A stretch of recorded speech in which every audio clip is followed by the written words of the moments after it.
So when if you watch yourself, you say, well, I had a particularly good day at work. And what does that mean? Well, it means that you lost your sense of time, right? Because when you're having not a good day at work, it's like, first it's 1 minute to 3, and then it's 45 seconds to 3, and then it's 30 seconds. That's what school was like for me. It was like, click.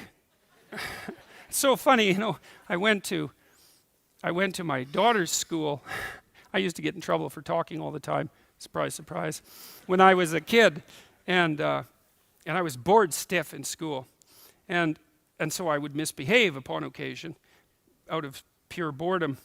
And about 21 years ago, I went to my daughter's school to sit for a class. It was about an hour long, and I was sitting there, and the teacher had all the kids on the floor and was having some of the kids read to the others, and some of the kids who were reading couldn't read at all. And I had exactly the same experience. I was sitting there. It was like being 7 years old again. I could see the clock going tick, tick. And I thought, if I was in this classroom for 3 days, I would misbehave. 40 years old, I would misbehave exactly like I did when I was 6.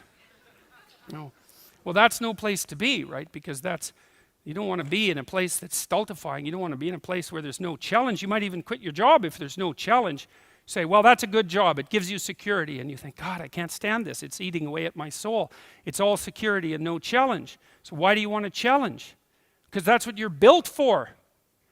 That's what you're built for. You're built to take on a maximal load, right? Because that's what strengthens you, and you need to be strong because life is extraordinarily difficult, and because the evil king is always whittling away at the structure of the state, and you have to be awake and sharp to stop that from happening so that you don't become corrupt, and so that your family doesn't become corrupt, and so that your state doesn't have to become corrupt. You have to have your eyes open and your wits sharp and your words at the ready, and you have to be educated, and you have to know about your history, and you have to know how to think, and you have to know how to read, and you have to know how to speak, and you have to know how to aim, and you have to be willing to hoist the troubles of the world up on your shoulders. And what's so interesting about that, so remarkable, and this is something that's really manifested itself to me as I've been doing these public lectures. I've been talking about responsibility to people, which doesn't seem to happen very often anymore, and the audiences are dead quiet. And I lay out this idea that life is tragedy tainted by malevolence, and everyone says, yeah, well, we always suspected that, but no one has ever said it quite so bluntly, and it's quite a relief to hear that I'm not the only person who has those suspicions. And then the second part of that is the better part, and it's the optimistic part, which is, despite the fact that life is a tragedy tainted by malevolence, at every level of existence, there's something about the human spirit that can thrive under precisely those conditions if we allow that to occur. Because as difficult as life is, and as horrible as we are, our capacity to deal with that catastrophe and to transcend that malevolent spirit is more powerful than that reality itself. And that's the fundamental issue. I think that's the fundamental issue of the Judeo-Christian ethic, with its emphasis on the divinity of the individual. As catastrophic as life is, and as malevolent as people can be, and that's malevolent beyond belief, fundamentally. A person has in spirit the nobility to set that right and to defeat evil.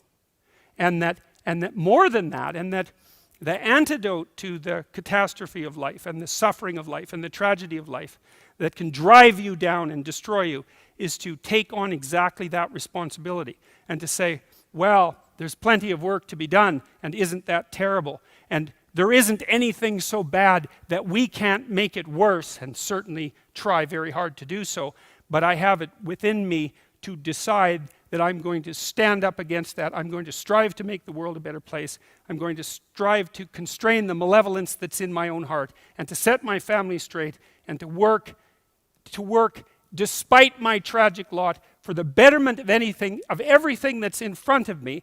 And the consequence of that, the immediate consequence of that, is that when you make the decision to take on all of that voluntarily, which is to stand up straight, by the way, with your shoulders back, to take on that, all that on voluntarily. As soon as you make that decision, then all the catastrophe justifies itself in the nobility of your striving. And that's what it means to be an individual. Thank you.